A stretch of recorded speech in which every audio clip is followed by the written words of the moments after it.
Welcome aboard.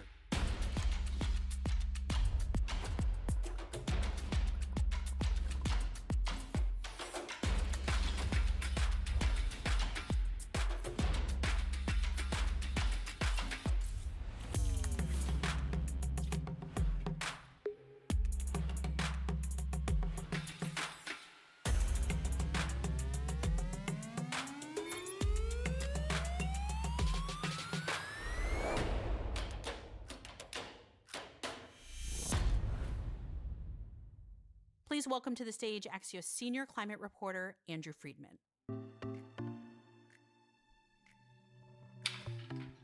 Hey, everybody. Thank you for being here bright and early in the morning. I'm Andrew Friedman, senior climate reporter and co-author of the Generate newsletter, which should be going out shortly. Thanks for being here. We have a slate of great guests to talk about the future of electrification and the grid. Before we get started, just a couple of quick housekeeping notes. For those on the live stream, be sure to follow along with the hashtag Axios events. If you don't already, please be sure to subscribe to Axios Generate because my existence depends on it. I co-author it with Ben Geeman. You'll also hear shortly from my colleague Daniel Moore, who co-authors the Axios Pro Policy newsletter. And lastly, Axios is we are headed to CERAWeek in Houston, as many of you may be as well. In a couple weeks, we'll be hosting programming on March 12th. During the conference, for those headed out there, watch your inbox for an invite. We'd love to see you there. Without further ado, we're going to kick things off with a view from the top segment with my colleague, Axios publisher, Nick Johnston.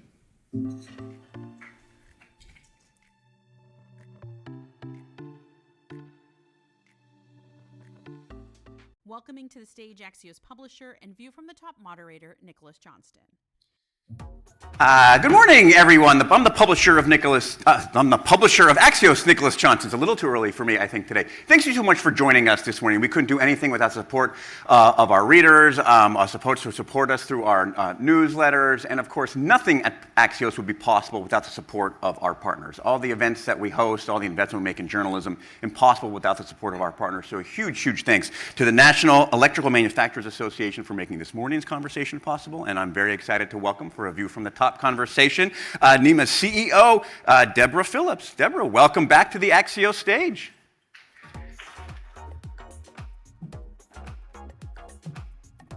Good morning. Good morning. We were talking backstage about how hot electricity and electrification is right now. And this is a moment where you folks are doing a rebrand. Tell us a little bit about the updated corporate identity and what that holds for the future. Yeah, thank you so much for having me. It's my pleasure to be here today and represent America's electrical manufacturers. We power, connect, and illuminate our economy. And our industry has been going through such rapid transformation as our economy electrifies buildings, industrial manufacturing facilities, the grid. And so we wanted to update our brand to reflect this moment that we find ourselves in, representing this great industry. So you see the brand here. It includes a bolt, so you see electricity within it. We've got a new tagline, which really says it all, make it electric. And I think in the color version, which you should see around here, you'll see electrified color, you'll see gradient color, that hopefully conveys to you the fact that electricity is moving all around us. So we're excited to unveil that and unveil it with you today. An opportune moment for that update because, like as I mentioned, as we've talked, like electrification is such an important topic, you know, in this town, a bipartisan topic in this town, built a lot around growth. I know you have some research coming out soon. What is the data that you're seeing showing as far as electrification growth? Yes, so teaser. We're going to publish a study in a couple of weeks. We, like many, are looking at electricity demand, what's going to happen over the long haul. So we partnered with PA Consulting last year. This report will come out in a couple of weeks. Our forecast is in the moderate range. We're seeing 2% a year growth. So by the time we get to 2050, 50% growth over where we are today. In large part, data centers over the next decade are going to be the key driver, 300% growth from data centers. And the rest, coming from electrification of buildings, industrial systems, e-mobility, 9,000% growth from e-mobility. And so it's fitting that we're here today during this time to talk about policies that are going to help us enable this demand. I mean, what's interesting in the reporting we've done about that is like suddenly the shift and the increase, and it's such a massive base. Like a 2% growth doesn't sound like a lot, but from a massive industrial base, that's huge. So what's the technology that needs to go into meet that demand to make that happen? Yeah, well, we haven't seen growth like this in a very long time, for decades. So we need policy solutions, which we're going to talk about and unpack a little bit this morning. But our industry is also stepping up to the plate around technology. So electric vehicle technology, technologies that move electricity from vehicle to home to grid. Data centers are huge, as you know, and by some accounts, our industry represents about 75% of the technologies in data centers. So how do we build them to their most, to highest efficiency? That's going to be a key part of the equation as well. Let's get to the policy stuff. The federal government plays such a huge role in the energy industry, especially around the recent passage of the IRA. I know your folks are going to be down on the Hill later today. Talk a little bit about the future of some of these tax credits. Like Congress has finally begun the big process of reconciliation in the budget last night. What are you looking for in that, and what are you hoping to keep from some of the earlier policies? Yeah, everyone's talking tax, right? It's the hot topic, and IRA is a centerpiece of that conversation. From our point of view, IRA has done a lot to bring manufacturing back home, investments, jobs. We support an all of the above energy policy, and IRA has supported that. Our industry has has decreased its dependence on Chinese imports by about 20%, in part due to IRA. So we hope it's preserved. And in fact, we think some of those tax credit provisions of IRA, we want them to stay. And in some cases, they can even be expanded. There's a 45X provision, and it has to do with advanced manufacturing. There's a bill that's been introduced a couple of weeks ago called the Circuit Act that would expand 45X credit to distribution transformers. Those have been a critical constraint in energy supply chains. So we might even think creatively about expanding some of those IRA provisions. Right, like it's interesting how you mentioned even an expansion in that. Like we've written a lot about it at Axios, even starting into last year, about this such a bipartisan topic. When there was first talk about pulling back some of the IRA, Republicans even were sending letters to the speaker. What's the sense you get in talking to folks on the Hill about the support for electrification and some of the things you're in favor of? I think there is bipartisan support because some of those dollars and investments have flowed back home to districts. So members of Congress on both sides of the aisle, I think, can support the retention of many of those credit provisions. I think like flowing back home to district, that's probably a key part there. Like if it's in that, when the congressman goes home and he hears about it and those people are working in those kinds of jobs, that's a big plus for when they come back to town, right? Yeah, our industry invested billions in service to both the IRA and bipartisan infrastructure law. So let's spin this forward now. What I love these events early in the morning is that when you talk about electrification at 8 a.m. in Washington, you'll get the people who care about electrification in Washington who are going to write that policy. You're going to go back to their bosses and tell them, like, what should their homework be? What should they take away from this as they think about how to continue to support this and meet these needs? Yeah, so right on Inauguration Day, we published a policy framework. I think there's copies laying around. I encourage you to take a look.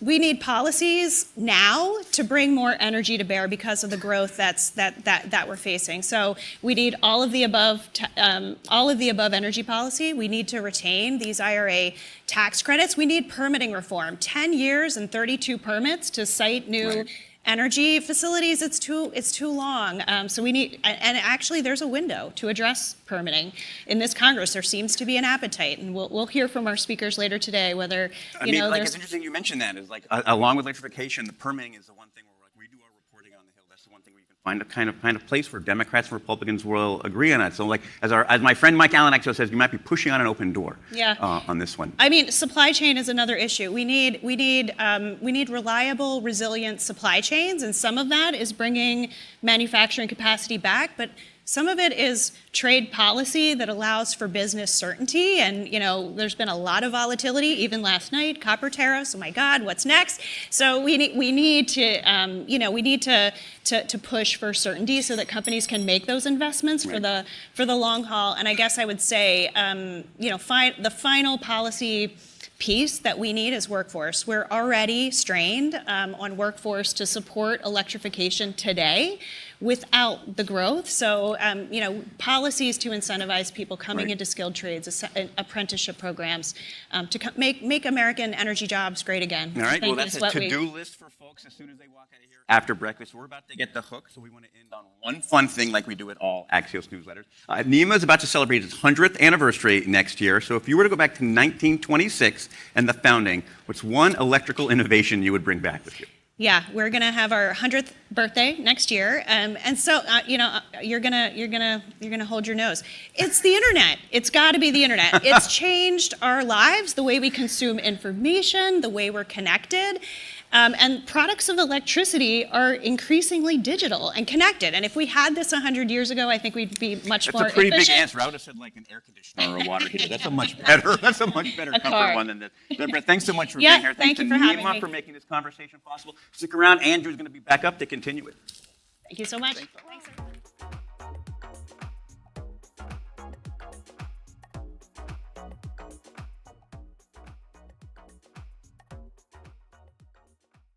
Welcoming back to the stage, Andrew Friedman.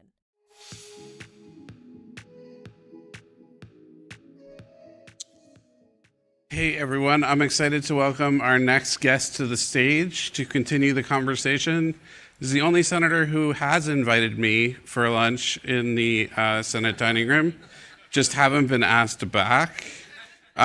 Please join me in welcoming Minnesota Senator Tina Smith. Andrew, Thank you. you can come back and have lunch with me anytime. Awesome, thanks. So I have to get this out of the way. I always worry when a sentence starts that way. Yeah. Have you tweeted anything about Elon Musk yet today, or was that just one of your 5 items to do over the weekend? I have not. I will tell you, I wrote that tweet like on Saturday night. I was sitting in front of the fire with my husband, and I was like, damn it, this makes me so mad. And I wrote the tweet. And then the next morning, like the whole world is blowing up. And my husband, Archie, who was sitting next to me on Saturday, he was like, when did you do that? So, Saturday. It was very authentic. On the subject of what Elon is doing, just to get this out of the way, about cutting down the size of the government, what concerns you the most? And do you hear worries now from your Republican colleagues behind closed doors? So, yes, I do hear worries about this behind closed doors. I think many of my Republican colleagues understand that the federal government is this incredibly large and complicated thing. And I think that all of us agree that we should be looking for ways to make the government work better for people, and we should be rooting out places where we need to improve the way the federal government works. But what Musk is doing, in my view, is not that. And you can see what he's doing is sort of taking this sort of sledgehammer to initiatives that he really knows nothing about.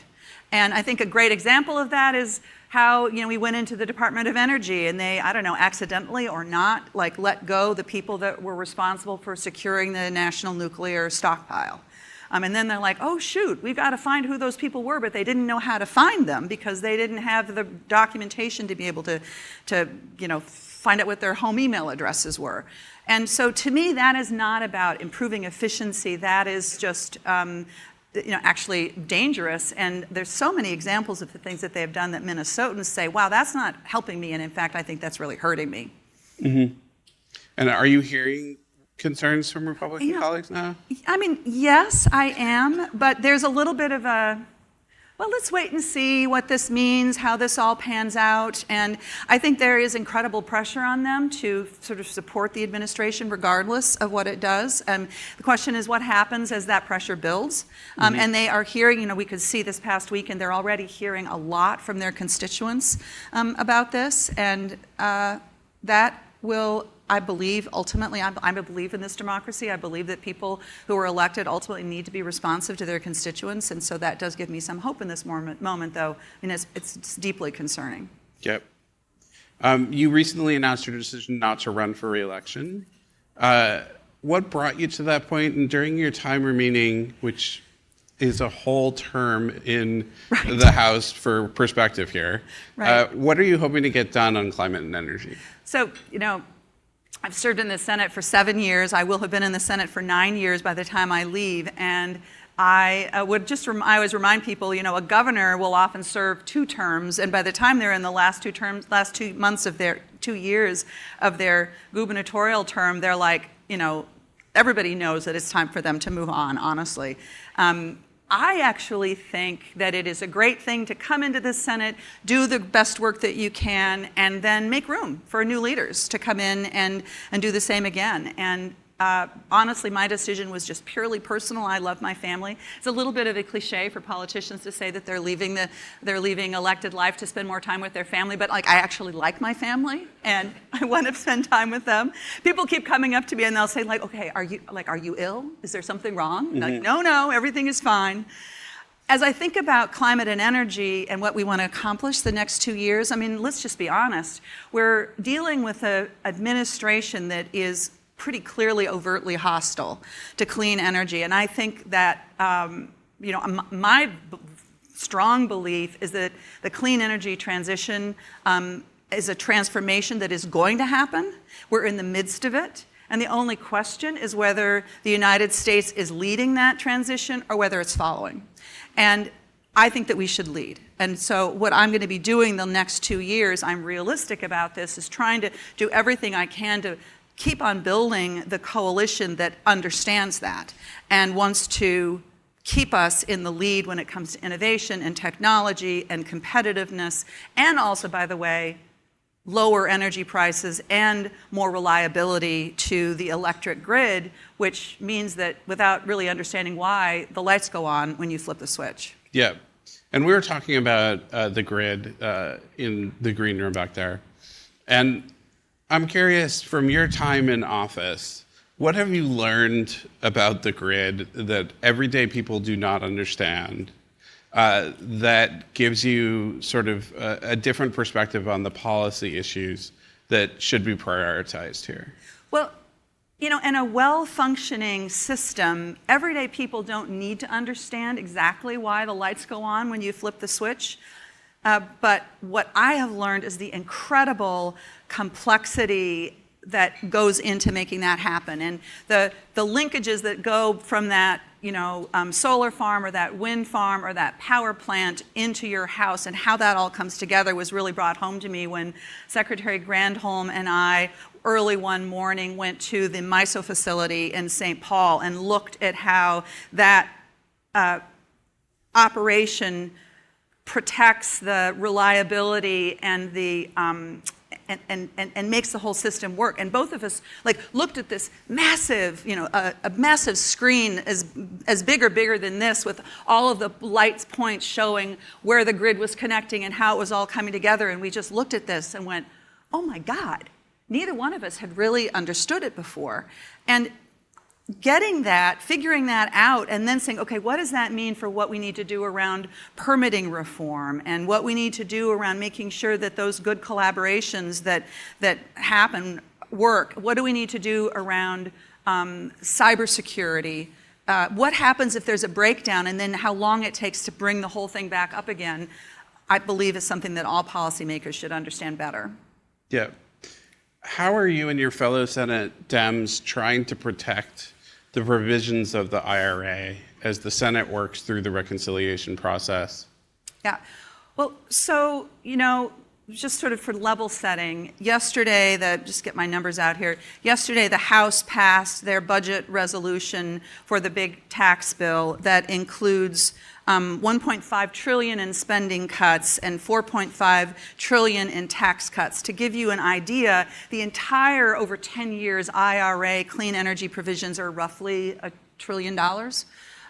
So as they go hunting for cuts in order to pay for their tax breaks, they're going to come looking. We know that. And so what we have to do, I think, is, we have to do everything we can to defend this. We have to help folks understand how these investments are good for jobs and good for economic opportunity in red districts as well as other districts. And I think many of our Republican colleagues appreciate that. we just have to figure out how to bring that home. I mean, at the end of the day, in a functioning democracy, you accomplish things and then you protect your advances by building coalitions of support. And that's what we have to continue to do. But I mean, we also could lose it all. I mean, we should understand that. And what that means for the capital investment that is in process right now around clean energy, whether it's manufacturing or building solar or wind. I mean, we're already seeing some of that. Capital likes stability and predictability, and that's been thrown out the window, and I think it's creating massive problems. Have you been surprised by the zeal with which the administration has gone about going after climate policy in its first month or so in office? I mean, honestly, it's not surprising. I mean, I think, sometimes with President Trump, there's this little kind of thing that people do, like, should we take him seriously or should we take him, what is it? We take him literally or take him seriously? And, I took him literally as he was, when he brought that group of large, fossil fuel executives down to Mar-a-Lago and he said, contribute to my campaign $1 billion and this is what I'll do for you. I mean, I believed him. And I think that's what we're seeing right now. And it's clearly bad for the U.S. economy. It's clearly bad for the local economies and districts all over the country. And I think it's clearly misguided because I do think we should be leading this technology transformation and not dismantling our early advances. And this, a lot of discussion is happening right now around competitiveness with China and how there's this, who's going to win that fight? Well, we're not going to win that fight if we pull away from the clean energy opportunity. Now, back during the Build Back Better days, you were the champion of the Clean Electricity Payment Program. Essentially, it's a clean electricity standard that could withstand reconciliation process. It didn't make it into the IRA in the end, but what's next for that issue? Do you see any long-term prospects for it? Well, the strategy there was to provide sort of a combination of incentives and also penalties to help utilities move to clean energy without that cost having to be borne by the ratepayers of the utility. So we did a lot of consultation with investor-owned utilities, munis, and also co-ops to figure out how to put together a plan that would work for them. And we made great headway. We were unable to get it done at the end of the day. A lot has changed since we were working on that. And of course, the IRA incentives have been very, very powerful. So we were doing a lot of thinking about what would be sort of 2.0 after passing the production and investment incentives. And then, of course, we lost the elections. And so where we go from here, I'm honestly not really sure on that issue. I still think that we should be looking at how we can partner with utilities to promote the move to clean energy without having, but while still protecting the affordability of electricity. And I think in some ways, as we see the kind of surge in demand for electricity happening because of data centers and AI, we need to even think more about not only what we need to do on the grid, but how we need to make sure that we're meeting that demand, that we can supply that need in a way that is going to help protect affordability and reliability. And on that subject, like that is one of the biggest subjects in any energy context, any energy conversation right now. You get to data centers and AI. Right. What do you think needs to be done to ensure that, let's say, the data center demand increase is quite real, which is debated. Right. And that we need to get a whole lot more electrons onto the grid quickly. Yeah. Are you worried, and what might we be able to do to ensure that that is done in a way that does not blow our climate goals? Yeah. Well, it's such a good point, and I think,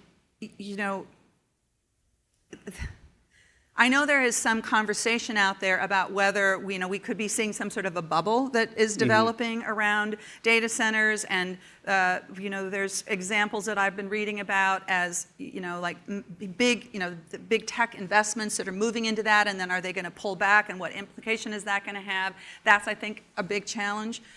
The other challenge that we're seeing in my home state is data center developers who are wanting to create their own sort of backup generation capacity that might be very unfriendly to meeting our climate goals, and also might have real kind of local implications. For example, if you want your backup grid, if you want your backup energy source to be, a gigabyte of diesel, then you're obviously going to have a problem. And I think that our regulatory frameworks are not really catching up with this as quickly as they should, and it's a big burden on the PUCs to figure this out. And I know that this is, they're working really hard to do that in Minnesota, and I'm sure around the country as well. So I also just think it reminds me again of how important it is that we do some regulatory reform, so the needs of building out the grid are able to be actually met. We knew, we've known for quite a few years now that if we can't speed up the way that we are updating and modernizing the grid, we will never be able to meet our energy demand, goals. Yeah.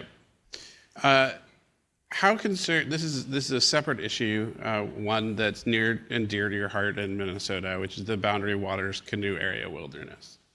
The Biden administration moved to put a 20-year moratorium against mining in that area. President Trump had said during the campaign that he would reverse that step. Are you thinking about, and how might you go about blocking that move, which must concern you? Well, it's a very interesting question as we talk about the need to be able to have access to the critical minerals that are essential to the clean energy transition, and how mining in this country happens. And my strong view is that it's irresponsible to be anti-mining at the same time that you are pro-clean energy. However, that does not mean that you're in favor of all mines in all places, and that's where the Boundary Waters comes in for me. I don't know who in this audience have ever been to the Boundary Waters wilderness area in Minnesota. For those of you who haven't been there, it's the most just remarkable place. Millions of acres of basically water and land right on the Minnesota and Canadian border. It has been a national wilderness area since 1978, and it is just, the water is pristine. It is an economic driver in the region, in that part of Minnesota, for tourism. It is used year-round. Well over 100,000 people visit it every year. It's so beautiful. And so what do we do about this proposal to build a copper-nickel sulfide mine right on the border in the watershed of the Boundary Waters, a kind of mining that 100% of the time ends up polluting the water nearby. And so I think that ultimately this will have to be worked out in the courts. Obviously, we don't have the legislative power to pass a law protecting it, though I think it's important to do everything that we can. And I would also point out that there are other mines in Minnesota that are that I don't oppose, that I think could begin to start to meet this demand. So, yeah, I think it's misguided, very, very misguided. Gotcha. Now we're out of time, but your staff tipped me off for one fun thing, that you're an avid birder. So I'm going to give you a little quiz, and I'm sorry, but I went down a rabbit hole. I've not been given the answers ahead of time. I went down a rabbit hole yesterday of bird names. So I'm going to name 5 birds, one of which is not an actual bird. Let's see if you can tell which is made up because of this rabbit hole that I went down. The rufous-crowned sparrow, Wilson's warbler, belted kingfisher, greater tern, magnificent hummingbird. Magnificent hummingbird. Sounds fake, is actually real. The wrong one is greater tern, but as a consolation prize, I'm curious what your favorite bird is. Well, so right now, my favorite bird actually is the cardinal. At this time of year, cardinals are just like brilliant, bright red. And in Minnesota, it's kind of gray and white and brown. And when those cardinals come to our bird feeders, they are just like a flash of beauty. Now, my brother, who is an amazing birder and travels all over the world, he kind of dismissively calls these yard birds, but I love them. Awesome. Well, thank you for joining us. Thank you very much. Great to be with you all. Thank you. Thank you very much. Thank you. Bye, everyone. Thank you. Now, up next is my colleague, Daniel from Energy Pro Policy.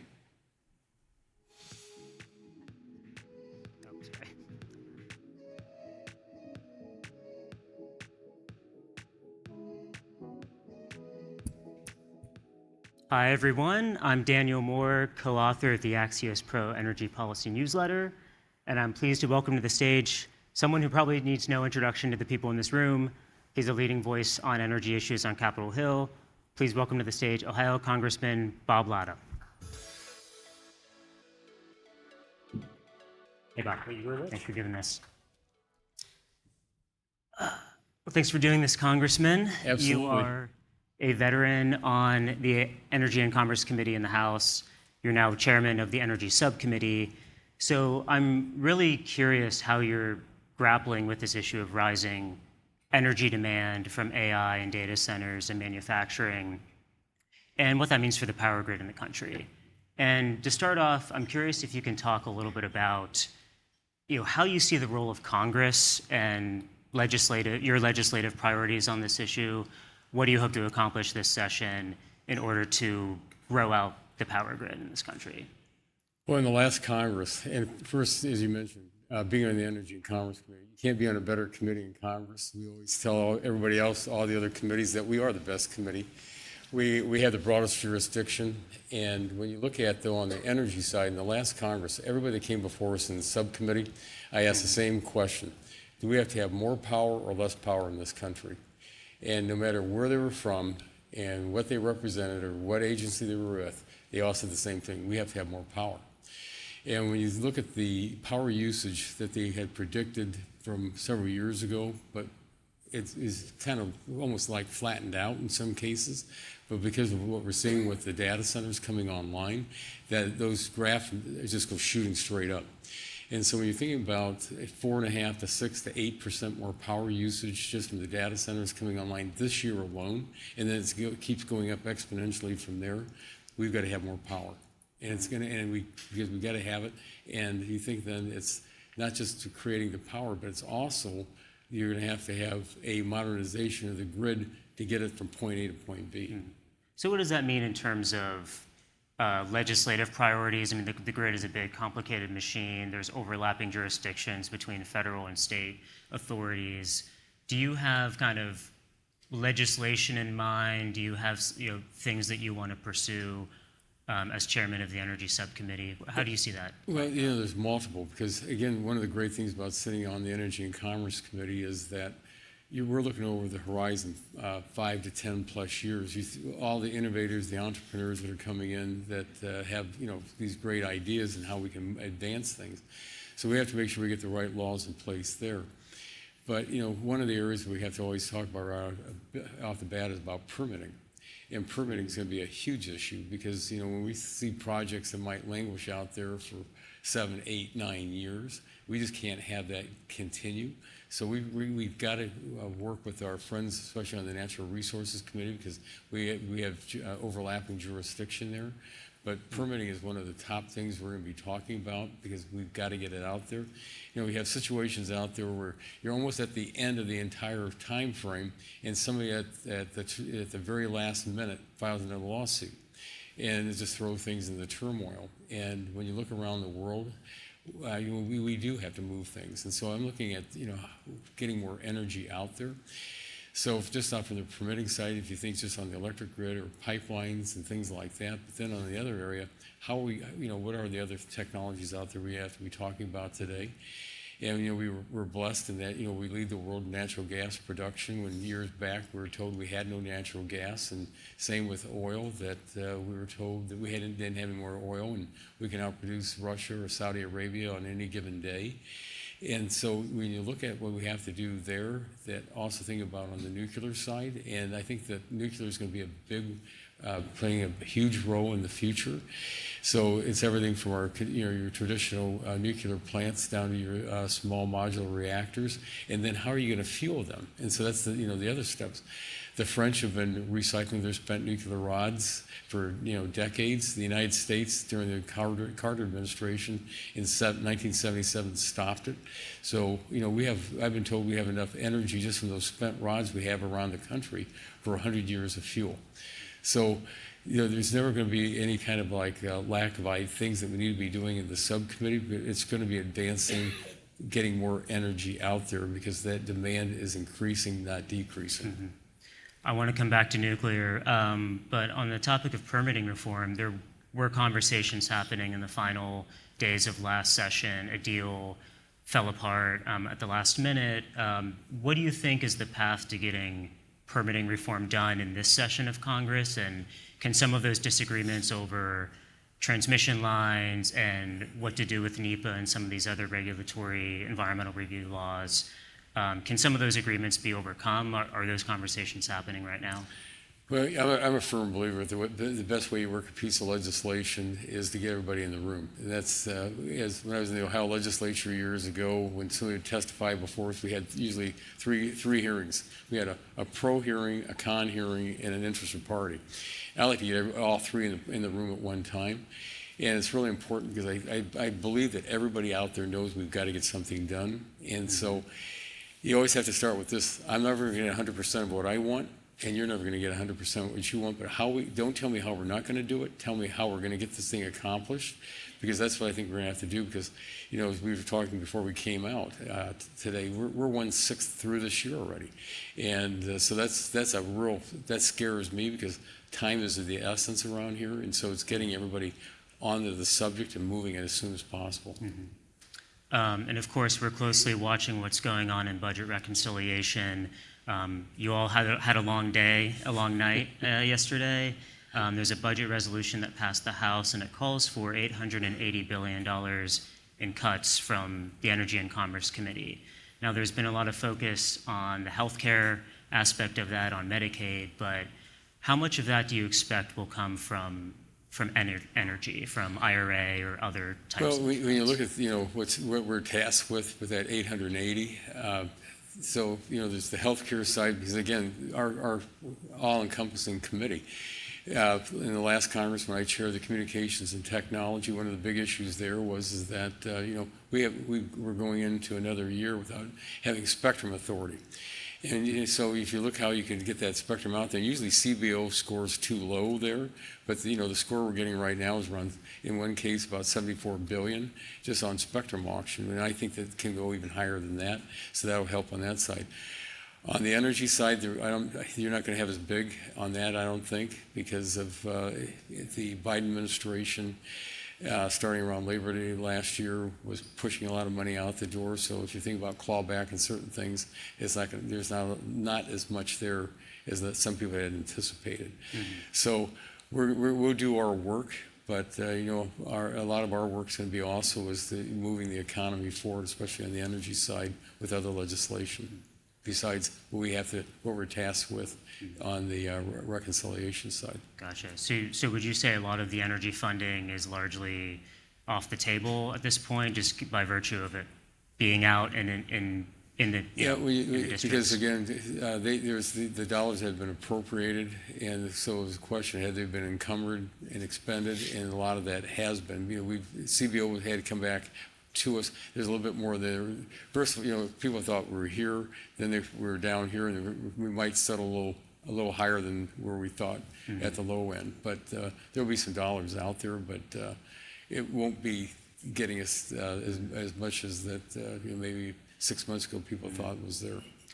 Are there Inflation Reduction Act tax credits that you're hoping will stay in place? Are there any that you're defending because you're hearing from folks in your district that they're getting those and they're beneficial in creating jobs? Well, How we've, do you we've heard feel across the about that? industry out there on the energy sector, what might be helpful, what's not being helpful. And so I think, what the speaker said, I think is very, very informative and also instructive to us of where we're going, is that we're not going to use a sledgehammer here. That he said we're going to use a scalpel. So those that are working and doing what they're supposed to, those could be over on this side. Things that aren't or could be over on this side. So now that we're starting to get into the actual reconciliation part of this, now that we finally have that budget accomplished and we get all of our budget instructions, then we can move on from there then. Gotcha. I mean, at what point are you in assessing which credits Yeah, would stay or go? I mean, is that I'd just say starting now? It's on the early stage, but we've had a lot of discussions that have been going on with across the entire industry out there. So, but as I said, it'll be a scalpel approach, and then we're not just going to come with a heavy sledgehammer. Got it. There has been a lot of concern, especially at the Energy Department, that the Department of Government Efficiency, and led by Elon Musk, is taking more of a sledgehammer approach to funding and to layoffs at the Energy Department. A lot of those programs, of course, deal with things that, like long-duration energy storage, bringing a nuclear power plant back online, supporting grid technologies. Do you want to see those programs stay, or are you concerned that funding, even after the funding pause with the layoffs, that those will be neutered and won't be able to help kind of the energy dominance strategy that you're talking about? This is a great thing.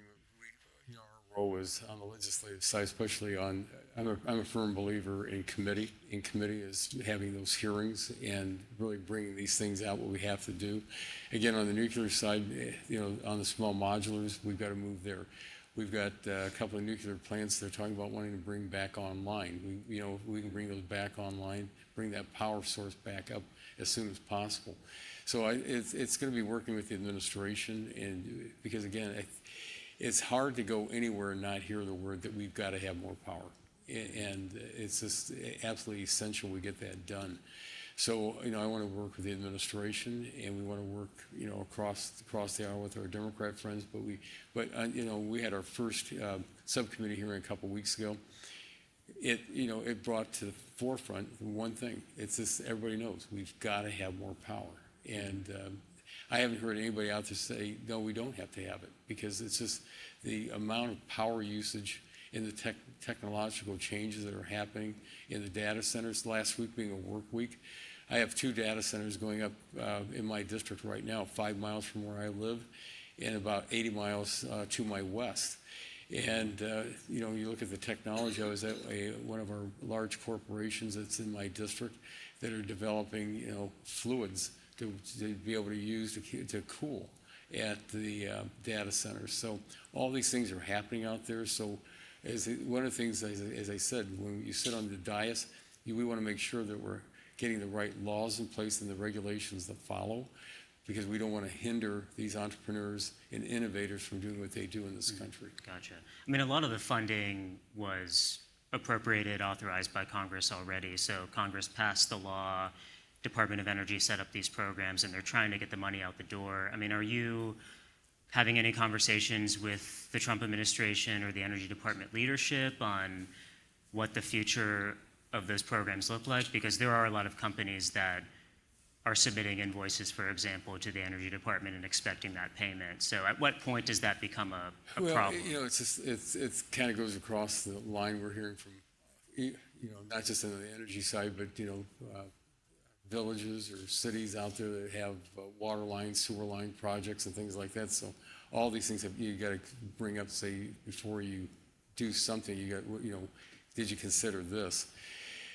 But having served on the budget committee years ago, one of the things that I've always been concerned with, and especially what we were doing yesterday on the floor, we're going to pay about $1 trillion just to pay interest on the debt.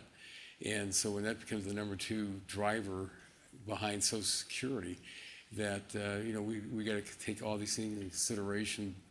I check 2 things out early in the morning when I get up. Number 1 is what West Texas Intermediate's at every day, and also what the 10-year Treasury is. in the last week and a half, we've seen treasuries starting to come down, but that's the interest that the federal government's paying out there. So a lot, you might say, well, something that might be out there that we could be having funding for, well, we might not have it because we're going to use that money to have to pay interest on a debt. Gotcha. Well, I do want to come back to nuclear power and, with data centers partnering with nuclear companies, there's been a lot of hype about a nuclear renaissance. Last session, Congress passed the ADVANCE Act by an overwhelming majority. I'm curious, what you think Congress might do this session. What more is there to do to support nuclear power? Well, at first, what we worked on the last Congress, first of all, you got to have the fuel, and that's important on the uranium side. But it's also important that we look at, what are we going to, how fast can we get small modulars? The predictions I've heard 6, 7, 8 years before you might have something out there. But I think that's important for us to be working on in committee and in Congress to get these things passed, because in some cases that you've got some of the large data centers want to have their power behind the meter. And so, if that starts happening, what's that going to look like? But then again, it could be on the small modular side, or it could be natural gas lines you're going to have coming in to help power. So I just envision right now we've got to look, and we already pretty much have had the hearings of how much more power we're going to have. And the one things that we did back in 2008 on our side of the aisle was when we came up with our all-above energy strategy. It was very simple. We said, look, we have all of these different power sources out there. If you think of all of what we're using today, and then you think about all on the intermittent side. But the one thing we always said was we don't want to have the federal government picking the winners and losers out there. It's what's best for an area and what can be done. But when I talk to power companies out there today, they look at one thing: how much more power can get in that grid, because there's such an absolute high demand for it going on. Gotcha. Well, we're out of time. I do want to end on one fun thing as well. You told me a few weeks ago you get up at 4:30 in the morning and work out. Is that true? Oh, yeah, I hate to admit that. How? And also, do you have a favorite workout routine that you do to get you all jazzed and ready to go? I ride at home. I ride bike outdoors, and I'm very happy that it's warmed up a little bit, because 7 below zero is not fun. In northern Ohio too, yeah. Well, Congressman, we're out of time, so we'll leave it there for now. Well, thanks very so much much for taking the time. Appreciate it. Have a great day. Yep, you too. Yep, thank you. And next up, I'd like to welcome back to the stage my colleague Andrew Friedman for a Why It Matters session.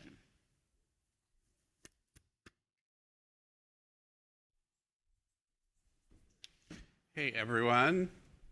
Thank you for All right. having me. Yeah, good to see you again.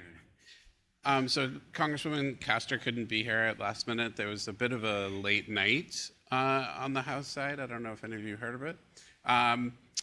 That vote yesterday. Yes. But I figured we could sort of start with that a little bit, and the budget negotiations that are coming up, because there's an obvious energy component to it, with the IRA lurking out there as a potential pot of money for people to find some of their spending cuts in. Yeah. In being up on the Hill like you are on a more daily basis than I am, what is your sense of what House Democrats and Senate Democrats are trying to really focus in on saving in terms of tax credits and incentives from the IRA? I'm thinking of 45X, I'm thinking of some other things. Yeah, definitely. These are lucrative tax credits that have gone out to Republican districts as well as Democratic districts. So, on one hand, there's very little that Democrats can do to stop this reconciliation process, and it's very interesting to look at how Republicans are feeling about it. But I do think that you mentioned 45X. That's a big manufacturing tax credit that's gone out to support the supply chain for things like batteries and solar and critical minerals development and refining. And those tax credits are out there and creating a lot of jobs and getting a lot of excitement from manufacturing companies that are talking to members of Congress about keeping those tax credits. And so I do think that it's going to be interesting to see. I think there's going to be a lot of bipartisan support for those types of tax credits. The carbon capture 45Q tax credit is another one that comes to mind. And even, I mean, we've seen like Congresswoman Miller Meeks, who's on Ways and Means and on Energy and Commerce, she came out and said, I support these 5 tax credits, including 45X and even some of the tech-neutral clean electricity tax credits. And you only need a few Republicans to say that. So I do think that there's going to be a lot of bipartisan support, largely for the IRA from what we're hearing, but what will be really interesting to see is how many Republicans, draw a red line and say, I'm going to vote against this reconciliation bill. I'm going to vote against this entire package because 45X isn't in there. And I think, my sense is in talking to members of both parties, there's still not a lot of clarity or certainty, as we heard from Congressman Latta just now. Everyone is just trying to figure out, how do we get to these numbers? And there's so many pieces and parts outside of energy that have to fall into place that nobody really knows. But I think what I heard from Congressman Latta was there are lots of other places to get these cuts, and I've yet to hear a member of Congress of either party really say that my number one priority is to roll back the IRA. Like, I think that they're going to be looking at other places to get that money to get to those numbers first, and then figure out like what else might be on the table. Mm-hmm. Yeah. And the ENC number, am I right? The number that they're trying to get to is $880 billion in cuts. Mm-hmm. $880 billion. So, and a lot of that could be Medicaid. I know that's ENC has a vast jurisdiction, so we'll have to see where they land on that. But I mean, what I heard from the congressman just now is that there's an appreciation for how these tax credits are playing out across the country, and we have this energy dominant strategy that is coming from the Trump administration and the Trump White House, and it would be really hard to claw back a lot of that funding and justify, for example, not reopening a nuclear plant or not investing in grid technologies, if there's a way to justify that to the Department of Government Efficiency. Yeah. Is there a particular driving issue right now or animating issue in the energy space? Like, I think of AI, data centers, and the grid, and permitting reform as sort of like overarching issues that kind of every speaker we have at an Axios event agrees that those things need to be done. Are there any kind of issues like that where you're watching in Congress and thinking, okay, well, there's definitely going to be some action on that, regardless of this reconciliation bill? Mm-hmm. Yeah, I would throw critical minerals into that and kind of the mining and refining supply chain. It's interesting because there's been a lot of focus and a lot of targeting of electric vehicles and batteries and things like that, but upstream from that, you've got a lot of interest in reopening, public lands for mining and seizing our country's mineral resources and competing with China. I mean, it is, on the Republican side, it's more through the lens of competing with China and national security, right? I mean, China's imposed export restrictions on a lot of rare earth minerals and critical minerals. So I think we've seen a flurry of legislation reintroduced so far this year, which a lot of it is bipartisan, so that indicates to me that's an area to watch. Yeah, definitely. Well, we're going to have to leave it there, and I just want to thank everybody for coming. I want to thank the sponsor for making this event possible, and please read Axios going forward as we follow all of these issues. Thank you.